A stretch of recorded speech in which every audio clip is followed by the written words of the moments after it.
had the opportunity to drive around each cemetery and study them and look at them. So as I grew up here, I lived on the home place here, where I'm the fourth generation on there. The same four generations that are on my farm is a mile and a quarter east here, where my wife and me live, are the same four generations that belong to Johannesthal here.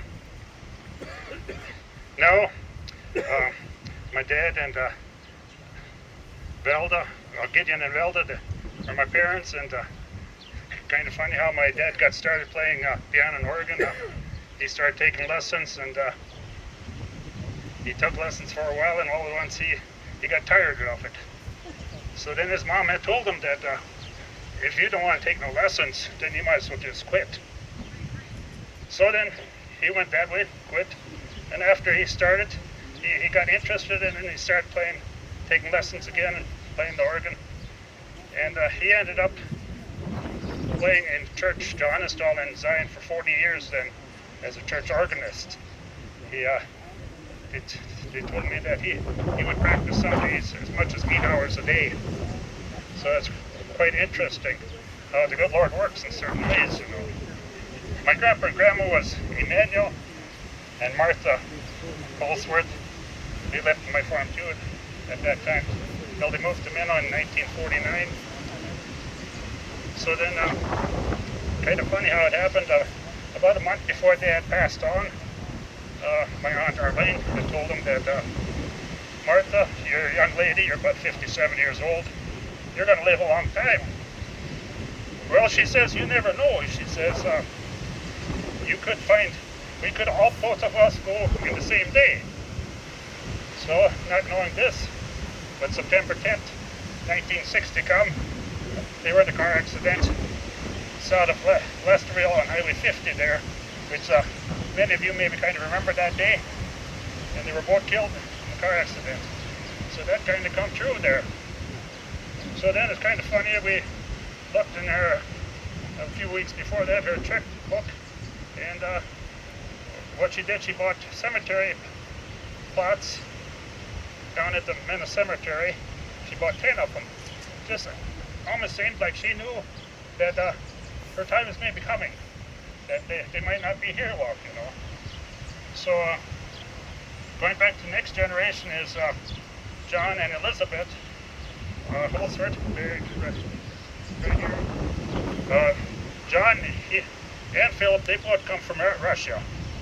And John, he was married to Elizabeth Birch, so that's how we got hooked up with the Birches, how we're related to the Birches. So backing up to between my dad and me, we went to country school, and we kind of grew up. Well, I went to the country school on Delta 97, which is right over here by my flower here, by his driveway. And I went to half a day of kindergarten. I was 100% German. I didn't know a word of English, so I went to half a day. And here I'm qualified to start English school on the first day.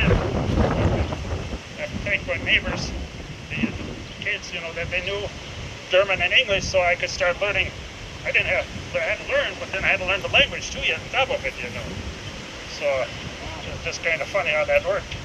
I had cousins wouldn't come to our house because Myra and me, they couldn't understand us. We talked German, and they didn't like us, so they wouldn't even come visit us. So I suppose we had to kind of change our ways, you know. And my dad, he grew up. His school was just a mile north of our place, the Mutchingtown School, we call. And he used to talk about how they would walk up there to school, or else ride the horses up there, because there was a horse stable there, and then had the school there. And kind of funny here, about a year ago, where that site was, all at once here's a hole in the ground there. So I went over there, boy, it's just perfect round, like 3 feet round, sunk down it. That's where the cistern was. So then I just had to close it up, you know. And here we've been farming for 40 years over that spot, and then all at once it would flare up like that, you know. So then after that, that school was moved over to John Holsford's farm there, and then a number of years ago they got rid of that school, and the horse barn was moved down to David Gross's place down here. And then I went about 6 grades or so over here in Delta 97, and then they voted to have a bigger Delta 97. That was like a mile just west of the corner down here.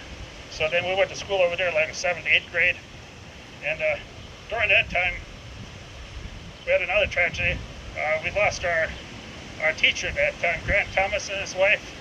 Do you remember when they hit the train there west of Trip? I said that was quite a feeling. I was in school that day, come home at 5 o'clock, and here they come and tell me that your teacher and his wife are not here no more. It was a cloudy day. I says, that's hard to believe, but it was true. That's just what happened. They run in the train. So getting back to the Johannesthal here, the second driveway to the east is where we used to come driving in and go to the southwest a little ways. Actually, from this to the southeast, southeast, 108 feet, that's where the church originally stood. Okay. So, so the second driveway east was where we drove in and come driving over here to the church. Now the church is at the museum in Freeman, and Ted Holsford, he had bought it, and then they donated it and moved it to Freeman that time. Now the entryway was taken off that church, but that is not no more in Freeman there. So kind of interesting, when we sat in church, the ladies would all sit on one side, yes, and the men all on the other side. Is that the way the rest of the churches were all? In the day. In the day. I know the Christmas program time come, had an old German people, that was Fred Zimmer and his wife. They asked for, you got any Christmas pieces to say, young or old? Well, Mrs. Zimmer, she was about, kind of older than what I am. And I hate to say that, but she says, yeah, I've got a Christmas piece. And she got up and I think she actually said it in German because she didn't know English, you know. So, and then my dad was in the front on the left side. So the church stood north and south, and the entryway was the north side. And then my dad was, he played the organ there on the front to the left. And then Reverend Corn was our pastor that time. He was pastor here for 25 years. Actually, he had a good experience when he was in Canada. He had this young couple to get married on Friday night, and he thought this was going to be the ceremony, so he went through the ceremony on Friday night, and after he got done, he said, well, you're married now. Well, him and her looked at each other. They said, well, we want to get married tomorrow. Well, Reverend Corn says, we can just do it tomorrow again. So that's what they did. So, so we moved on here to, Gattelblang. He was a custodian in Johannesthal here. On the back, on the right side was the furnace, and he took care of that for 25 years. And kind of interesting. Other ones, well, he's buried out here. Talking about people that are buried out here, in the corner there, we got the Willie Shemp, Lorraine's. They have 3 children that were buried. They were born as babies, and they have passed away. Like 53, 55, and 57, or someplace in there. And they had one daughter that did live, but I think she passed on by this time. So otherwise, we've got Gattelblang. Gattelblang. Yes, he's the one that gave the treatments up here on the Lang place here. I remember people would line up in the yard there for $1 a treatment. They would come one after another, and they were in the milking business too. Kind of funny. Martha, Martha and Gottlieb, they had their cows, and Ruth and Philip, they had their cows, and they would come walking out of the feedlot, no fence or nothing, and a handful of cows, they knew exactly, would walk over to here, other handful would walk over here and go into the barn. They had them trained. Two separate barns, and each one milked his own cows. So just kind of interesting. Yeah, so Martha here, she, I know they had told her before while she was living there, she says, Martha, boy, you're young, you're going to be living a long time. Yeah, she says, you might find me someday in bed. Passed on, she says. Well, time went on, it didn't take too long. All at once morning to come out here the cows weren't getting milked. So they went and investigated, and they crawled through the window. You hear Martha had died in bed. Just like the good Lord works in mysterious ways, you know. Yeah.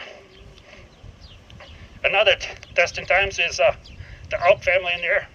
I suppose Daniel Auk, that would be your connection there. There's 4 children there that passed away between the age of 7 up to 20. And kind of interesting, they lost a couple of them, or 3 of them at that time, and finally the last one said they made the coffins up here on the line place. There must have been where they would cut them and put them together, coffins. And then come to the last one, he says, you might as well make a coffin for me too right away, because you're going to need it. And so they ended up with 4 of them passing away here. And they're buried one on each side back here.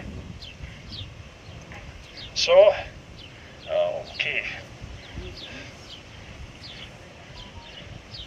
Who else we got here?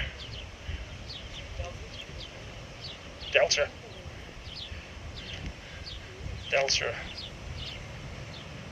Yeah, we got Delsers in here, and that's how we got the school name of Delser, because that was Delser ground at one time here. So, let's see what's. The Delfer girls married all the boys, the Christians and the Birches and What's that?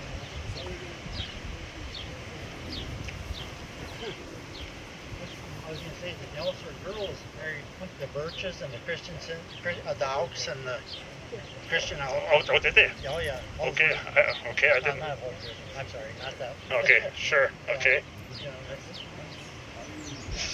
Yeah, and they had a brother, I think, an older brother that settled there too. Okay, Yeah, okay. Yeah, Huh, interesting. yeah. And they had aunts, the Delsers, that married other people too. Okay. Yeah, yeah. They're the family of